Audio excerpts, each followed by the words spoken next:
ایک تو یہ کہ یہ جگہ جوش لانے کے مترادف ہے، تو یہ تو آپ کو لانا ہوگا، کنسنسس ڈیولپ کرنا ہوگا کے پی سے اور وفاق سے۔ دوسرا ایک اور بڑا الزام کہ یہ جو گورنر خیبر پختونخوا کے جو چیف منسٹر کے لیے گئے تھے وہ نون لیگ کے کہنے پہ گئے تھے۔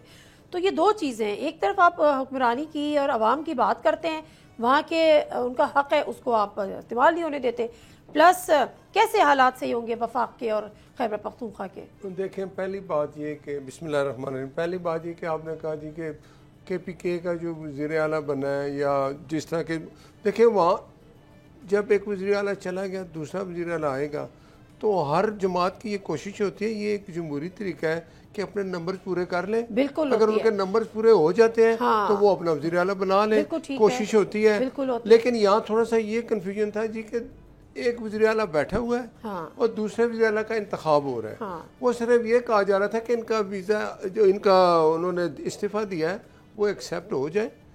اتنی جلدی آپ کو کیا ہے، ایک دن بعد یہ ہو جاتی بات، 2 دن بعد، جیسے گورنر صاحب نے کہا کہ مجھے بھی نہیں ملا استعفیٰ، بعد میں کہتے ہیں مل گیا، دیکھیں نا جب مل گیا۔ لیکن چلے یہ بات تو آپ کی بالکل ٹھیک ہے کہ اپوزیشن کو بھی لانے کا حق ہوتا ہے، سارا کچھ ہوتا ہے، آپ کی اپنی باتیں ٹھیک ہوں گی، لیکن کیا ضرورت پڑی تھی کہ انفارمیشن منسٹر آتے ہیں کہ ہم ان کو نہیں بننے دیں گے، وہاں سے پرویز رشید صاحب ایک بیان ریکارڈ کراتے ہیں کہ تمام سیاسی جماعتوں کو مل کر یہ کوشش کریں کہ سہیل آفریدی جو ہیں وہ چیف منسٹر نہ بنے۔ اس کی دیکھیں وجہ تھی، سہیل آفریدی کا جب نام آیا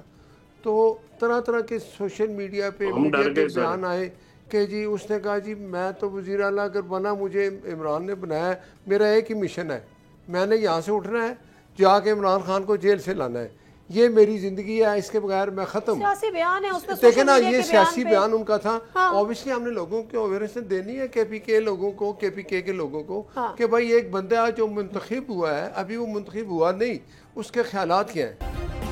سبسکرائب کریں اور بیل دبائیں تاکہ کوئی خبر رہ نہ جائے۔